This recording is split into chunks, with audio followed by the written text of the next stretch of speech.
autumn of 1943, beneath the stone floors of a small Catholic church in occupied France, something impossible was happening. The air in the underground wine cellar smelled of gunpowder instead of aged Bordeaux. The rhythmic crack of rifle fire echoed off ancient brick walls that had stored sacramental wine for 2 centuries. And standing in the center of it all, wearing a black cassock stained with dirt and oil, was Father Jean-Baptiste Moreau, a 42-year-old parish priest who had never fired a weapon in his life until 6 months ago. Now he was teaching farmers, shopkeepers, and teenagers how to kill German soldiers. The transformation of this sacred space into a clandestine training ground was not just an act of rebellion. It was an act of war hidden beneath the most unlikely disguise, sanctified by a man of God who believed that sometimes salvation required damnation. The village of Saint-Rémy-sur-Loire sat in the heart of the Loire Valley, a patchwork of vineyards and medieval stone that had survived plagues, revolutions, and the First World War. Before the Germans arrived in June of 1940, life moved at the pace of the seasons. Father Moreau was known for his gentle Sunday sermons, his love of classical music, and his insistence on maintaining the church's 500-year-old wine cellar, where bottles lined the walls like sleeping sentries. The cellar descended 3 levels beneath the nave, a labyrinth of tunnels dug by Benedictine monks in the 1500s. It was cool, dark, and utterly forgotten by everyone except the priest and the oldest parishioners. When the Wehrmacht rolled through the village square with their half-tracks and machine guns, they saw what occupiers always see: another French church, another compliant population, another place to extract resources and enforce obedience. They never thought to look beneath the altar. The occupation changed everything slowly, then all at once. At first, the Germans were disciplined, almost polite. They requisitioned grain and livestock, posted sentries at crossroads, and warned against resistance. But by 1942, the brutality became routine. Public executions in the town square, mass deportations of Jews and communists, forced labor conscriptions that emptied villages of young men. The Vichy government collaborated eagerly, handing over lists of names, enforcing curfews, turning neighbor against neighbor. Father Moreau watched his congregation shrink as families fled or disappeared. He performed funerals for boys shot for curfew violations. He heard confessions from women raped by occupying soldiers. And every Sunday, he climbed into the pulpit and preached about forgiveness, even as rage built inside him like pressure in a sealed vessel. The turning point came in March of 1943, when the Gestapo arrested 15 villagers suspected of sheltering a downed British pilot. They were tortured in the town hall basement. 3 died. The pilot was never found. Father Moreau made his decision that night. He had spent his entire adult life preaching nonviolence, turning the other cheek, rendering unto Caesar. But Caesar was burning his world, and turning the other cheek only exposed your neck to the knife. He sought out Marcel Dufresne, a former French army sergeant who had escaped from a prisoner of war camp and returned to Saint-Rémy to work his family's vineyard. Marcel was already connected to the nascent resistance, moving weapons and intelligence through the countryside. When the priest proposed using the church cellar as a training facility, Marcel stared at him in disbelief. A church, the most surveilled building in any occupied village, the one place Germans might actually respect. It was either insane or brilliant. Father Moreau made his case simply. The Germans would never suspect it. The tunnels provided multiple escape routes, and the thick stone walls would muffle the sound of gunfire. Most importantly, he had moral authority. If the priest was involved, locals would trust the operation. The first training session took place on a moonless night in April. 6 men arrived separately, slipping through the graveyard and entering through a side door that led directly to the cellar stairs. Father Moreau had spent weeks preparing. He moved 300 bottles of wine to a hidden antechamber and constructed makeshift shooting lanes using sandbags stolen from a German construction site. Hay bales served as backstops. Candles provided minimal light. The weapons were a mixture of British Sten guns, old French rifles, and German Mausers taken from dead soldiers. Marcel did the actual instruction while Father Moreau stood watch, rosary in hand, listening for patrols. The sound of gunfire underground was muffled but not silent. It sounded like distant thunder, like God clearing his throat. After 2 hours, the men left the way they came, carrying the muscle memory of how to load, aim, and fire. Father Moreau locked the cellar door, climbed the stairs to the nave, and knelt before the crucifix, wondering if he had just committed a mortal sin or the most righteous act of his life. Over the next 6 months, the wine cellar beneath Saint-Remy became a ghost. 217 men and 34 women trained there in shifts, learning urban combat, sabotage, and guerrilla tactics. They practiced throwing grenades made from stolen German ordnance. They learned how to clear jams from British submachine guns. They memorized the layout of nearby German installations. Father Moreau became a quartermaster, smuggling ammunition in coffins during funerals, hiding detonators inside hymn books, using confession booths to pass intelligence. He never fired a weapon himself, but his hands were stained with the same sin. The Germans suspected nothing. They attended mass, requisitioned wine for officers' parties, and even posted sentries outside the church to protect it from looters. They never imagined that beneath their boots, the seeds of their destruction were being planted one bullet at a time. The system worked because it was built on layers of deception so mundane that no occupier would think to question them. Father Moreau maintained his regular schedule with obsessive precision. He celebrated Mass every morning at 7, heard confessions on Wednesdays and Saturdays, visited the sick on Thursdays, and hosted Bible study on Tuesday evenings. The Germans saw what they expected to see, a middle-aged priest going through the motions of a dying faith in a defeated country. What they did not see were the coded messages embedded in his sermons, the way certain hymns signaled training sessions, or how the communion wine deliveries concealed shipments of ammunition. The church had become a theater, and every parishioner was an actor playing the role of the compliant occupied. The performance was so convincing that a German lieutenant once thanked Father Moreau for his cooperation and donated funds to repair the church roof. The priest accepted the money with a gracious smile and used it to buy more sandbags. The structure of the operation was cellular by necessity. No trainee knew the full extent of the network. They arrived in small groups, never more than 8 at a time, staggered across different nights to avoid patterns. Marcel Dufresne handled the tactical instruction, teaching marksmanship, weapons maintenance, and small unit tactics he had learned in the French army. Father Moreau managed logistics and security, coordinating schedules through a network of trusted parishioners who acted as lookouts and couriers. The trainees themselves came from every corner of occupied life. There were farmers who had lost their sons to labor conscription, school teachers who had been forced to teach German propaganda, shopkeepers who watched their inventory stolen to feed the Wehrmacht, young women who had seen their friends dragged away to forced brothels. They were not soldiers. They were ordinary people who had reached the limit of what they could endure and decided that dying with a weapon in their hands was preferable to living on their knees.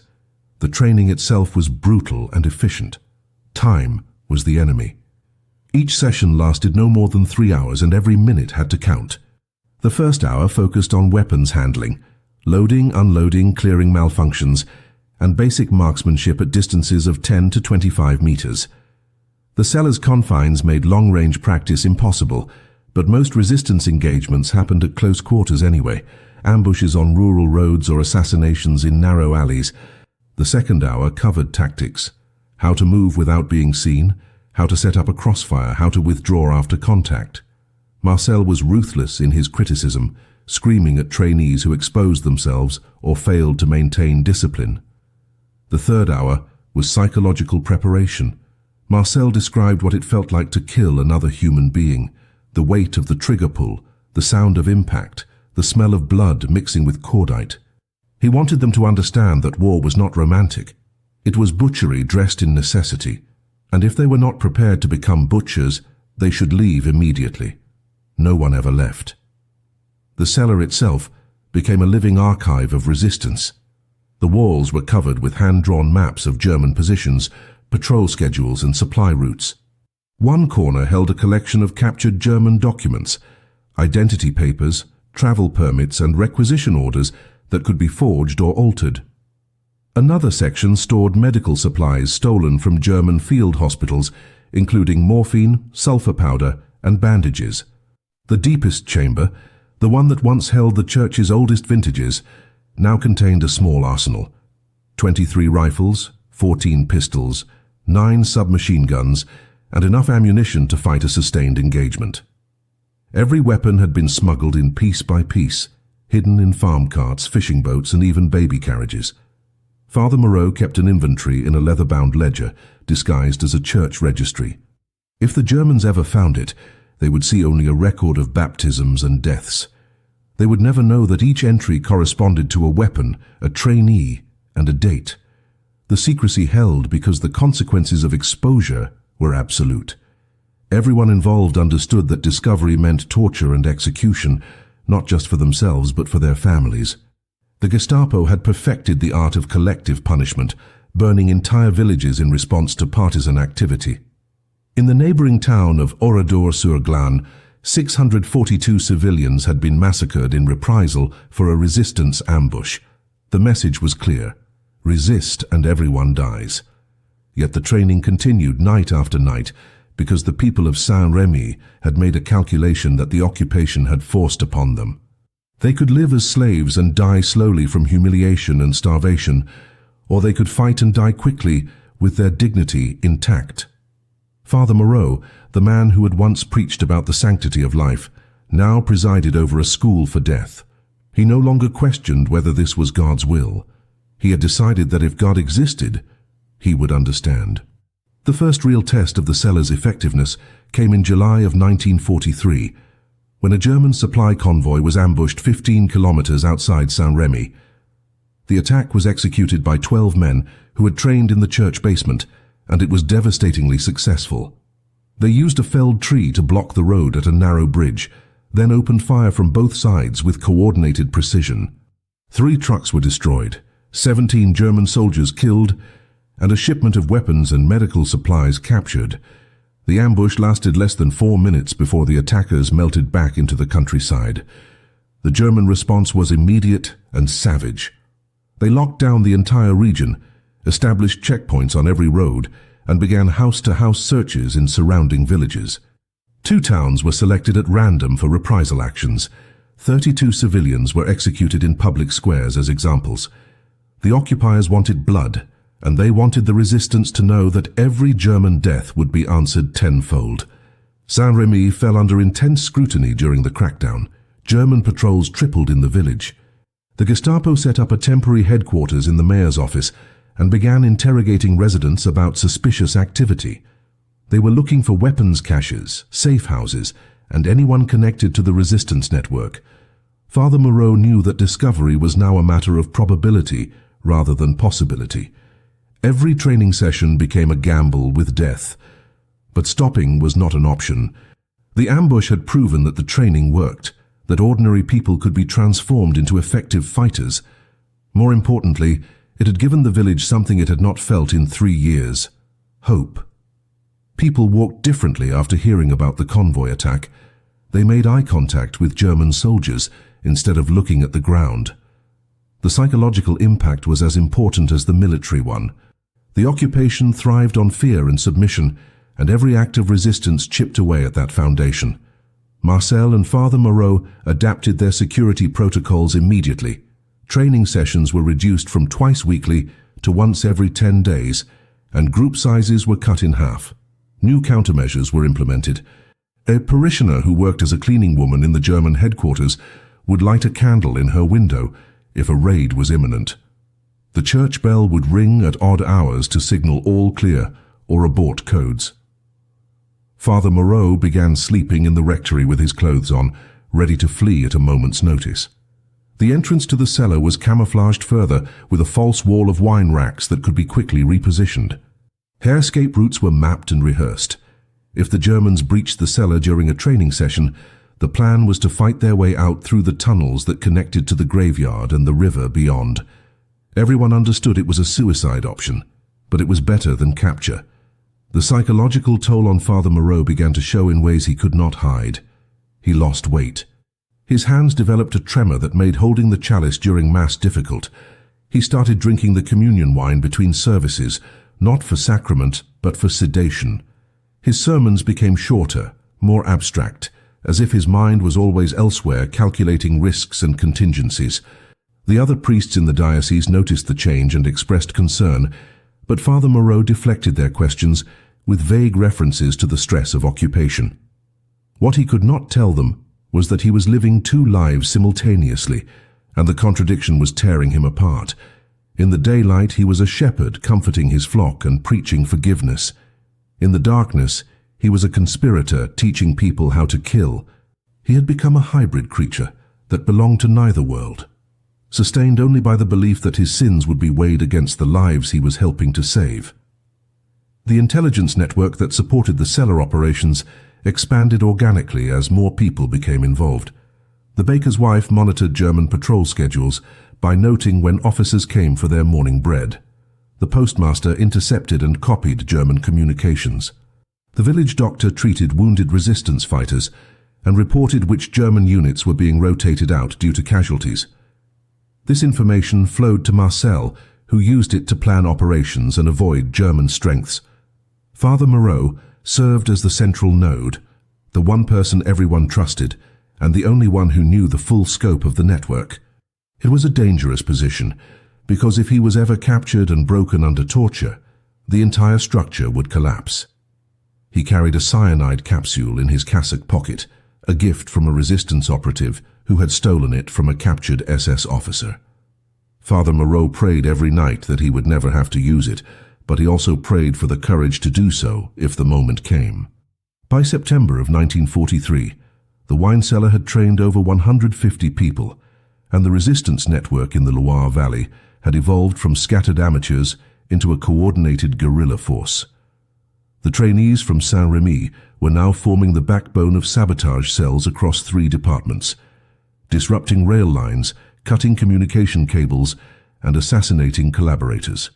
The German occupation authorities began to sense that something had changed in the region, that the passive compliance they had enjoyed was eroding into active hostility.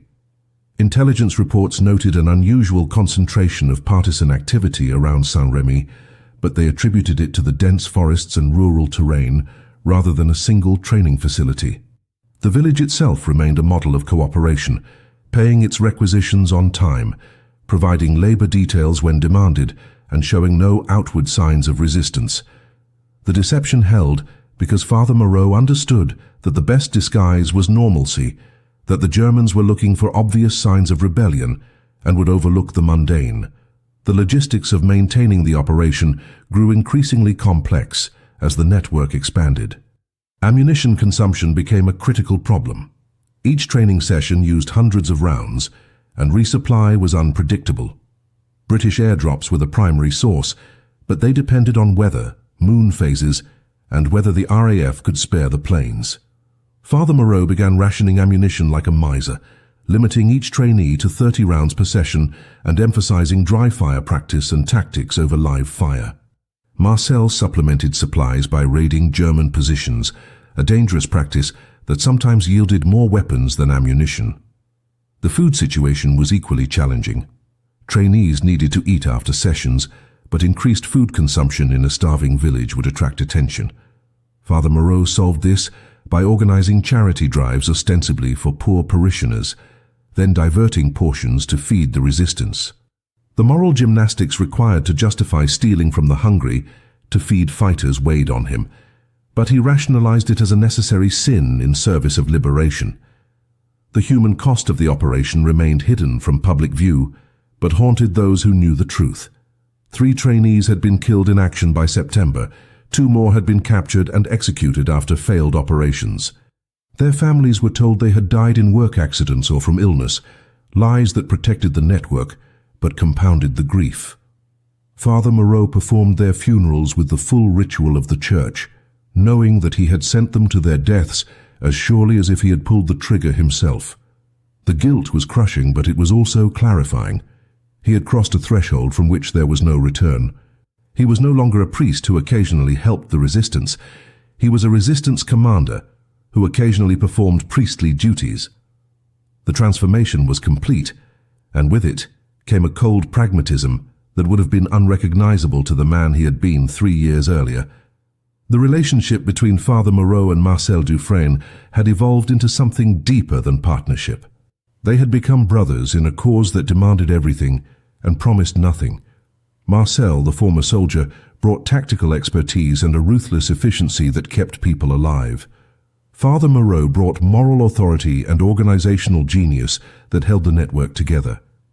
They argued constantly about strategy, about acceptable losses, about how far they could push before the entire structure collapsed. Marcel wanted to be more aggressive, to strike harder and more frequently. Father Moreau urged caution, warning that every success brought increased German scrutiny. Their debates often lasted deep into the night in the cellar, two men sitting among weapons and wine, trying to calculate how many deaths were acceptable to achieve liberation.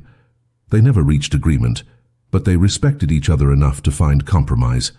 That mutual respect was the foundation upon which the entire operation balanced. The psychological warfare aspect of the operation was something Father Moreau had not anticipated, but came to understand as essential. Every German soldier killed, every supply line disrupted, every act of sabotage sent a message to both the occupiers and the occupied. To the Germans it said that France was not defeated, that resistance was alive and growing stronger. To the French, it said that collaboration was not inevitable, that fighting back was possible. The propaganda value sometimes exceeded the military value. When a German colonel was assassinated by a trainee from the cellar, the immediate tactical gain was negligible, but the psychological impact was enormous. The Germans implemented harsher curfews and increased patrols, which only increased resentment and drove more people toward the resistance. Father Moreau began to see the occupation as a system that could be destabilized not just through violence, but through persistent, calculated acts of defiance that forced the Germans to overreact and reveal their brutality.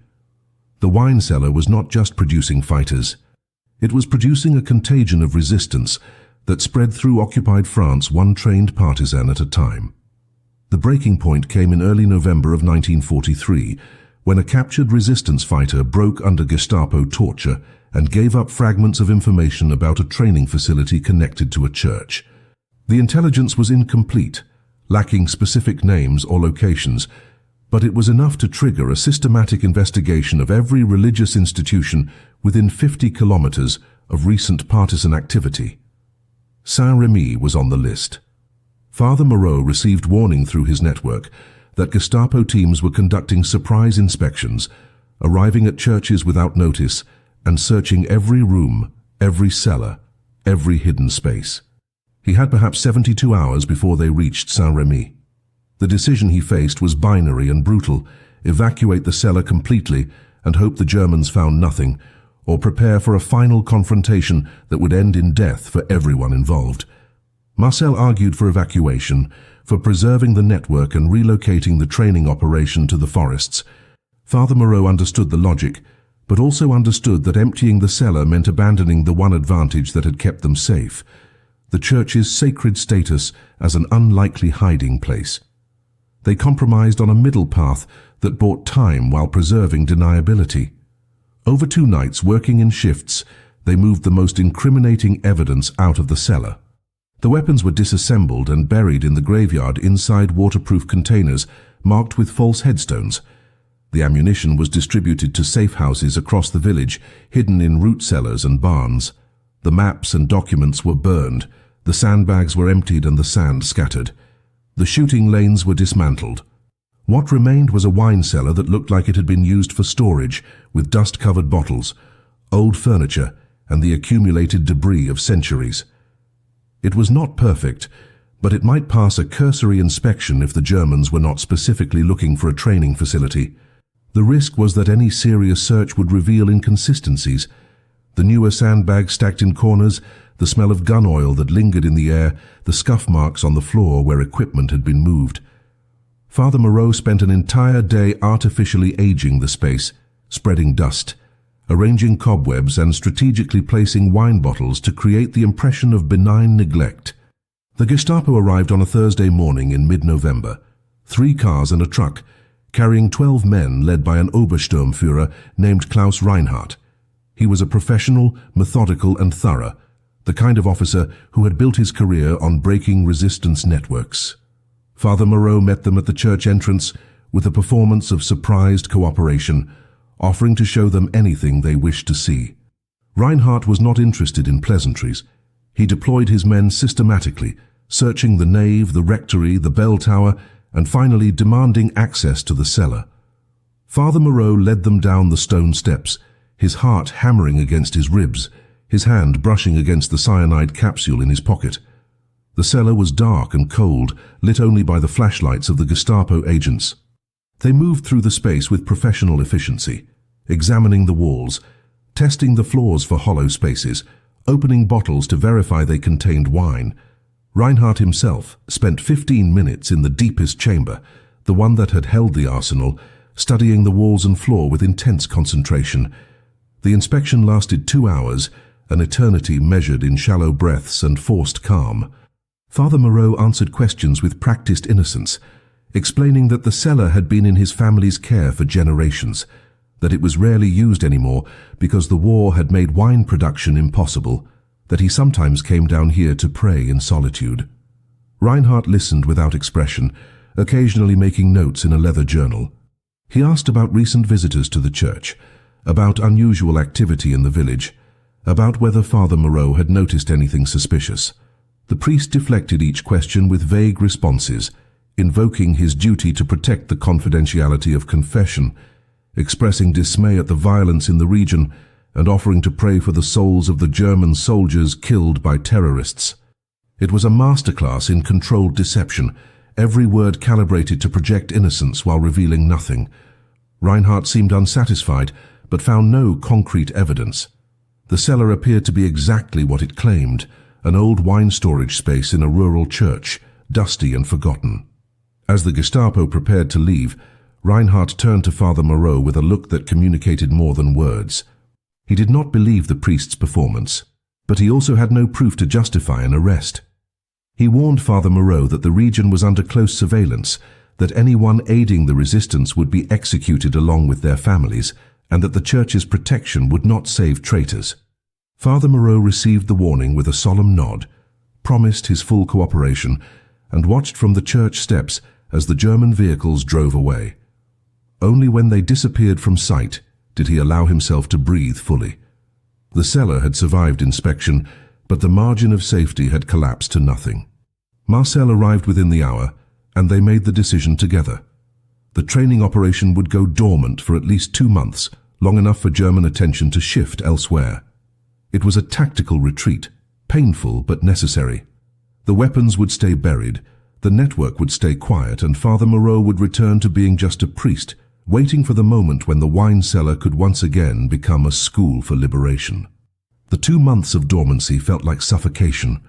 The network that had been so carefully built, that had trained over 200 fighters and coordinated dozens of operations, was forced into paralysis while the occupation ground forward unchecked. German convoys moved through the region without harassment. Collaborators operated openly without fear of retribution. The momentum that had been building toward liberation stalled, and with it came a creeping despair among those who knew the truth. Father Moreau maintained his cover with mechanical precision, performing Mass, hearing confessions and visiting the sick, but inside he was screaming. The idle time gave him too much space to think, to catalogue his sins, to wonder whether God could forgive a priest who had turned a house of worship into an armory. He stopped sleeping more than 3 hours a night, kept awake by nightmares of German soldiers pouring into the cellar during a training session, of the tortured screams of captured fighters, of the village burning in reprisal. Marcel checked on him weekly, urging patience, reminding him that survival required discipline. But patience was a luxury that felt obscene when people were dying every day under occupation. The decision to resume operations came in late January of 1944, driven not by strategy, but by necessity. The Allied invasion of France was coming, everyone knew it, and the resistance needed to be ready to support the landing with coordinated sabotage and guerrilla warfare. Intelligence from London indicated that D-Day would happen sometime in the spring or summer, and every resistance network in France received orders to intensify preparation. The directive was clear: train more fighters, stockpile more weapons, identify more targets. For Father Moreau and Marcel, this meant reopening the wine cellar despite the risks. They implemented new security measures, rotating training locations between the cellar and remote forest camps, and screening new trainees with even greater paranoia. The weapons were exhumed from the graveyard in stages, brought back piece by piece to avoid detection. The cellar was reactivated slowly, cautiously, like a wounded animal testing its limbs after hibernation. The first session back had only 4 trainees, veterans who needed refresher training. By March they were back to full operations, running sessions 3 times a week with groups of 6 to 8. The spring of 1944 brought a new urgency and a new brutality to the occupation. The Germans knew the invasion was imminent and responded with scorched earth tactics, executing suspected partisans without trial and implementing collective punishment policies that made entire villages responsible for resistance activity. The stakes had never been higher, and Father Moreau felt the weight of every decision he made. Each person he trained was a life he might be sending to execution. Each operation he supported risked bringing destruction down on Saint-Rémy. Yet the alternative was to do nothing, to let the occupation continue unchallenged, to abandon the people who had risked everything based on his leadership. The moral calculus had become impossible, a choice between sins with no righteous option. He chose action over paralysis, damnation over cowardice, because at least action felt like resistance against the suffocating inevitability of evil. The training curriculum evolved to meet the demands of the coming invasion. Marcel shifted focus from basic marksmanship to advanced tactics, ambush techniques, demolitions, close-quarters combat, and coordination with Allied forces. Trainees learned how to read maps, use radio equipment, and identify strategic targets like bridges, rail junctions, and communication hubs. The cellar sessions became more intense, more demanding, pushing people beyond what they thought they could endure. Marcel was preparing them not for isolated acts of sabotage, but for sustained guerrilla warfare against a retreating enemy that would be desperate and vicious. Father Moreau watched the transformation of ordinary villagers into hardened fighters with a mixture of pride and horror. These were his parishioners, people he had baptized and married and buried, now learning how to plant explosives and conduct battlefield triage. The war had forced them all to become something other than what they were meant to be, and there was no going back to innocence. The relationship between the church and the resistance became increasingly symbiotic and increasingly dangerous. Sunday Mass became a venue for passing intelligence, with coded phrases embedded in hymns and prayers. Confession booths served as dead drops for messages and small weapons. The church's legitimate activities provided cover for an underground railroad that moved Allied airmen, escaped prisoners, and Jewish refugees through the region towards safety. Father Moreau was no longer just running a training facility. He was operating a complete resistance infrastructure disguised as pastoral ministry. The scope of the operation terrified him, because every expansion meant more people at risk, more potential points of failure, more opportunities for betrayal. Yet it also meant more lives saved, more Germans killed, more disruption of the occupation machine. He had become a strategic asset in a war he never wanted to fight, using the moral authority of the church as both shield and sword. The contradiction would have broken him if he allowed himself to think about it too deeply, so he stopped thinking and simply acted day after day, trusting that history would judge whether his sins were justified. June 6, 1944, arrived like a thunderclap that shook the foundations of occupied Europe. The Allied invasion of Normandy had begun, and within hours, coded messages from London flooded resistance networks across France with a single directive: execute Plan Vert, the coordinated sabotage campaign designed to cripple German reinforcements moving toward the beaches. For Father Moreau and the fighters trained in his wine cellar, this was the moment everything had been building toward. The weapons were distributed from their hiding places.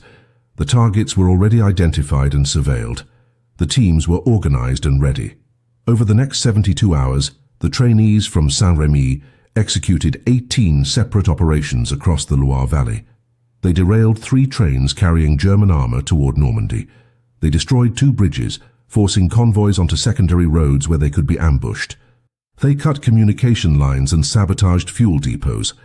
The cumulative effect was chaos in the German rear, delaying reinforcements by critical days while Allied forces consolidated their beachhead. Every hour of delay meant more Allied soldiers survived, more equipment landed, more ground secured. The wine cellar's legacy was being written in burning tanks and derailed trains. Father Moreau did not participate in the operations directly, but he coordinated from the church, receiving reports through couriers and relaying intelligence to Marcel, who commanded the field operations. The risk of exposure was now irrelevant because the entire region had erupted into open warfare. German patrols were ambushed on every road. Collaborators were executed in public squares. The fiction of occupation control evaporated as France rose in rebellion. The Germans responded with predictable savagery, burning villages suspected of harboring partisans and executing civilians in reprisal. Saint-Rémy avoided immediate retaliation only because the Germans were too occupied fighting on multiple fronts to conduct systematic revenge operations. But Father Moreau knew it was only a matter of time. The village's role in the resistance would eventually be discovered, and when it was, there would be no mercy. He spent his days preparing for that inevitability, hiding evidence, creating false identities for key operatives, and planning evacuation routes for the most vulnerable. The German garrison in Saint-Rémy began to collapse in late June as the military situation deteriorated. Units were pulled north to reinforce the Normandy front, leaving behind only a skeleton force of older soldiers and wounded veterans. The occupiers who remained were demoralized and frightened, aware that the war was turning against them and that every resistance fighter they faced might be the one who killed them. The power dynamic that had defined the occupation for 4 years inverted almost overnight. The Germans, once arrogant and untouchable, now moved in armored convoys and refused to patrol alone. The French, once submissive and terrified, now walked the streets with barely concealed contempt. Father Moreau watched the transformation with grim satisfaction, but also with growing dread, because he knew that cornered predators were the most dangerous. The final confrontation was coming, and it would be violent and absolute. The breaking point arrived on July 14th, Bastille Day, when the resistance decided to make a symbolic statement by attacking the German garrison headquarters in the center of Saint-Rémy. Marcel argued against it, calling it unnecessary and tactically foolish. The garrison was already defeated, reinforcements were weeks away, and attacking them would only provoke a massacre. But the decision came from higher in the resistance command structure, from men who wanted a propaganda victory as much as a military one. 32 fighters, 26 of them trained in Father Moreau's cellar, assembled in the pre-dawn darkness to assault a fortified position defended by 48 German soldiers with machine guns and artillery support. Father Moreau knew it was suicide disguised as heroism. He tried to intervene, pleading with the commanders to call it off, but he was overruled. His role had always been to train and supply, not to command. As the fighters moved into position, Father Moreau returned to the church and knelt before the altar, praying for a miracle he knew would not come. The assault began at dawn with explosions that shattered windows across the village. The resistance fighters attacked from 3 directions simultaneously, using the tactics Marcel had drilled into them in the wine cellar. They moved with discipline and courage, suppressing German positions with coordinated fire and advancing under cover. For 20 minutes it seemed like they might actually succeed. But then German reinforcements arrived from a neighboring town, a mechanized unit with armored cars, and heavy weapons that had been stationed nearby as a rapid reaction force. The resistance fighters were caught in a crossfire, pinned down in the open square with no cover and no escape routes. The battle devolved into a slaughter. 18 fighters were killed in the first 10 minutes of the counterattack. The survivors attempted to withdraw but were hunted through the streets by German soldiers who had abandoned all restraint. By noon, 29 of the 32 attackers were dead. The 3 survivors fled into the countryside, wounded and traumatized. The Germans left the bodies in the square as a warning, forbidding anyone from retrieving them for burial. Father Moreau watched from the church window, witnessing the destruction of the force he had helped create. and understood that his war was about to enter its final and most terrible phase. The German reprisal was methodical and comprehensive, designed not just to punish but to erase any trace of resistance from Saint-Rémy. Within hours of the failed assault, Gestapo units flooded the village, dragging suspects from their homes and conducting interrogations in the town square where the bodies still lay. 73 civilians were arrested in the first sweep, including the mayor, the schoolteacher, and anyone who had family members among the dead fighters. The interrogations were public and brutal, intended to terrorize the population into revealing the resistance network's structure.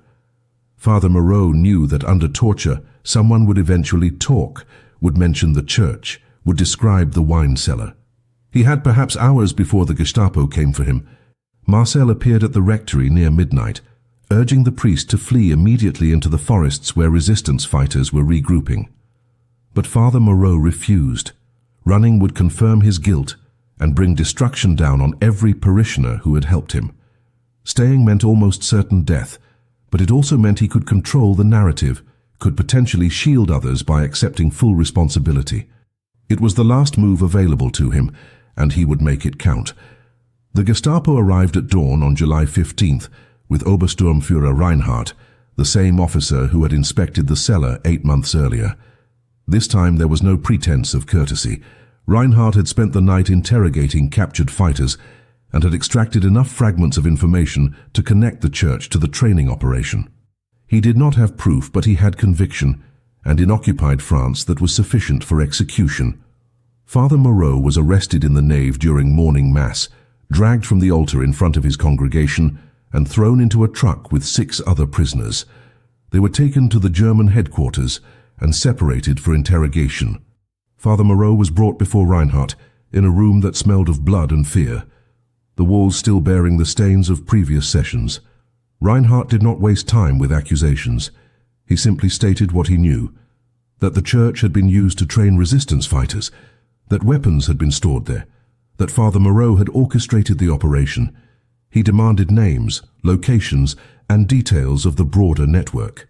Father Moreau responded with silence, broken only by prayers recited in Latin, a wall of liturgical defense that drove Reinhardt into a rage. The torture lasted 3 days, though Father Moreau lost the ability to track time after the first few hours. They used methods refined through years of practice: beatings, waterboarding, electrical shocks, psychological manipulation. Reinhardt alternated between violence and false promises, offering survival in exchange for cooperation, threatening to torture the priest's housekeeper and other parishioners if he did not talk. Father Moreau endured by retreating into his faith, reciting the rosary in his mind, visualizing the faces of the people he was protecting, and clutching mentally at the knowledge that every hour he remained silent was another hour for the network to evacuate and hide. He did not break, not because he was extraordinarily strong, but because he had accepted death before the torture began. The cyanide capsule had been taken from him during the arrest, but it no longer mattered. He had already made peace with his fate. What Reinhardt did not understand, what no torturer ever understands, is that pain loses its power over someone who has nothing left to lose and everything to protect. On the 3rd day, Reinhardt changed tactics. He brought Father Moreau, barely conscious and unable to walk, to the church square where the bodies of the fighters still lay rotting in the summer heat. The entire village had been forced to assemble under armed guard. Reinhardt announced that Father Moreau was guilty of terrorism and treason, that he had used the church to wage war against Germany, and that he would be executed as an example. But first, the church itself would be destroyed. German soldiers entered the building with gasoline and explosives, methodically preparing to raze the structure that had stood for 5 centuries. Father Moreau, kneeling in the dirt with his hands bound, watched the preparations with a strange calm. The church was just stone and wood, he told himself. The real church was the people, the network, the resistance that would continue after he was gone. The building could burn, but the spirit could not be killed. He looked at the faces of his parishioners, saw their grief and rage, and used his last strength to speak loud enough for them to hear. He told them that faith required sacrifice, that God saw their suffering, and that liberation was coming. He told them to remember not his death, but what they had achieved together. He told them to survive. The execution was scheduled for noon, but it never happened. At 11:45, artillery fire erupted from the east, and within minutes the village was engulfed in a firefight. A combined force of resistance fighters and Free French troops, supported by American forward observers calling in strikes, had launched a coordinated assault to liberate Saint-Rémy. The Germans, already depleted and demoralized, found themselves fighting on multiple fronts against an enemy that knew every street and building. Reinhardt made the tactical decision to withdraw rather than defend an indefensible position, ordering his men to fall back to a stronger position 20 kilometers north. In the chaos of the retreat, Father Moreau was forgotten, left bound in the square as German trucks raced out of the village. Marcel found him there 30 minutes later, barely alive but conscious, surrounded by the bodies of the fighters he had trained. The priest looked up at his friend and asked a single question: did the cellar survive? Marcel nodded. The church was damaged but standing, and the wine cellar beneath it was intact. Father Moreau smiled, closed his eyes, and lost consciousness. The battle for Saint-Rémy was over. The war would continue for another year, but the wine cellar had served its purpose. Father Moreau spent 6 weeks recovering in a makeshift field hospital established by the Free French forces in a manor house outside Saint-Rémy. His injuries were severe: broken ribs, internal bleeding, nerve damage in his hands from the torture, and an infection that nearly killed him twice. He drifted in and out of consciousness, attended by doctors who had learned battlefield medicine in the chaos of liberation. Marcel visited daily, bringing news of the war's progress and updates on the surviving members of the network.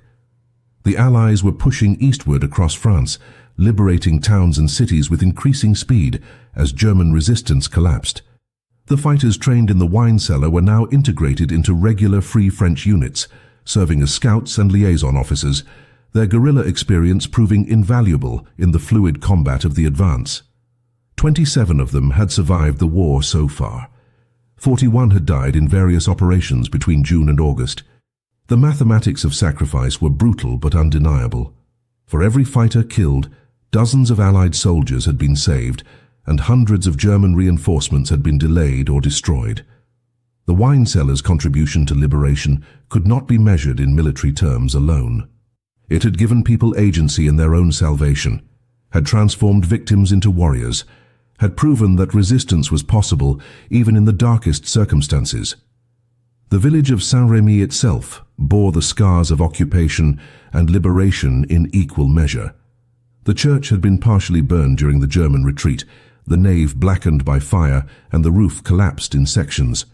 The wine cellar beneath had survived intact, protected by centuries-old stone and luck. When Father Moreau was finally strong enough to walk, Marcel took him to see it. They descended the familiar stairs in silence, the priest leaning heavily on his friend's arm, and stood in the darkness where so much had begun. The shooting lanes were gone, the sandbags removed, the weapons long since distributed.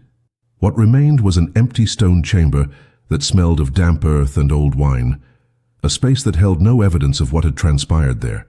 Yet Father Moreau could see it all: the faces of the trainees, the sound of gunfire muffled by thick walls, the whispered conversations about tactics and courage.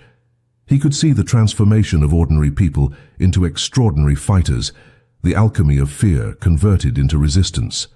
Marcel asked if he regretted any of it: the lives lost, the church damaged, the sins committed in the name of liberation. Father Moreau considered the question for a long moment before answering. He said that regret was a luxury for people who had choices, and that under occupation, the only real choice was between submission and resistance. Everything else was details.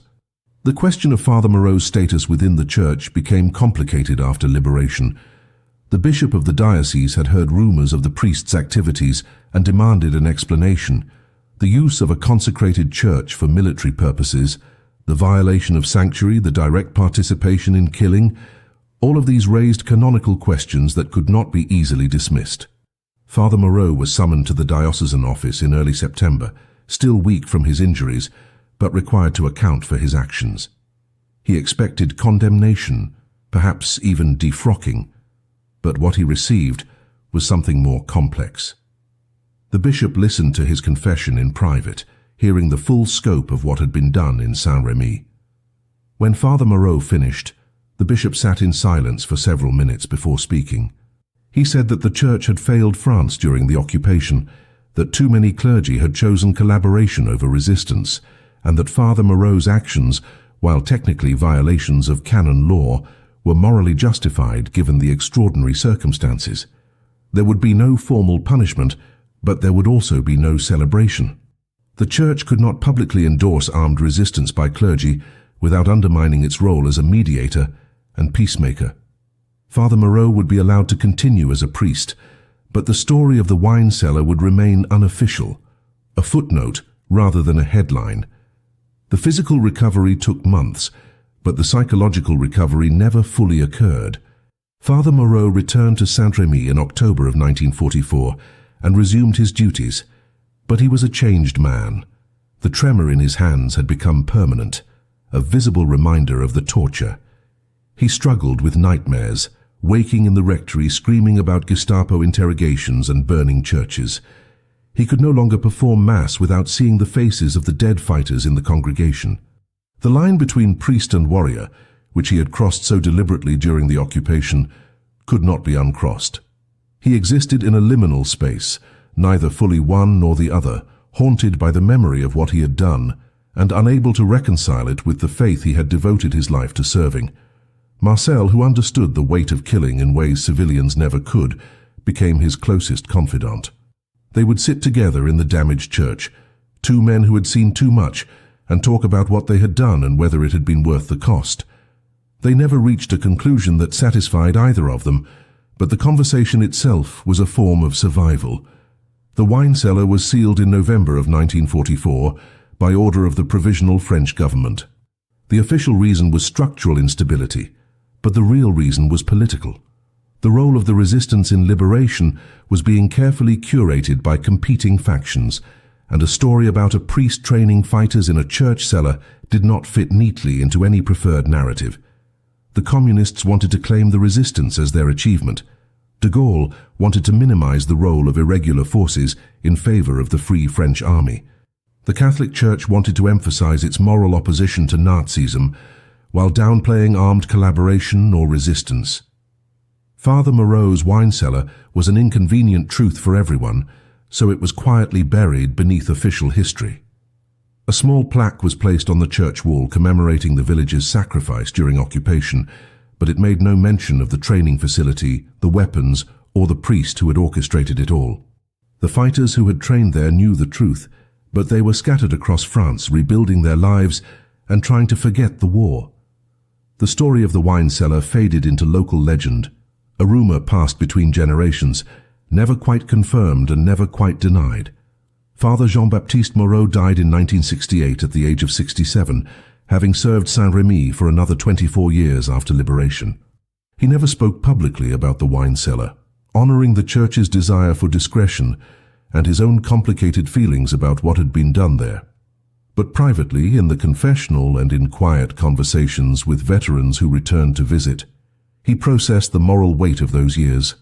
He baptized the children of fighters he had trained, performed weddings for survivors who found love after surviving hell, and buried the men and women who had carried the scars of occupation into old age. His sermons remained gentle, focused on forgiveness and peace, but those who knew his history understood the depth beneath the words. This was a man who had seen the absolute worst of humanity and chosen to believe in redemption anyway. His funeral was attended by over 300 people, including dozens of former resistance fighters who traveled from across France to pay respects. They knew what the history books did not, that this quiet priest had been one of the most effective resistance organizers in the Loire Valley, that his wine cellar had trained over 200 fighters, and that his moral courage had helped liberate France from occupation. The truth about the wine cellar began to emerge slowly in the decades after Father Moreau's death.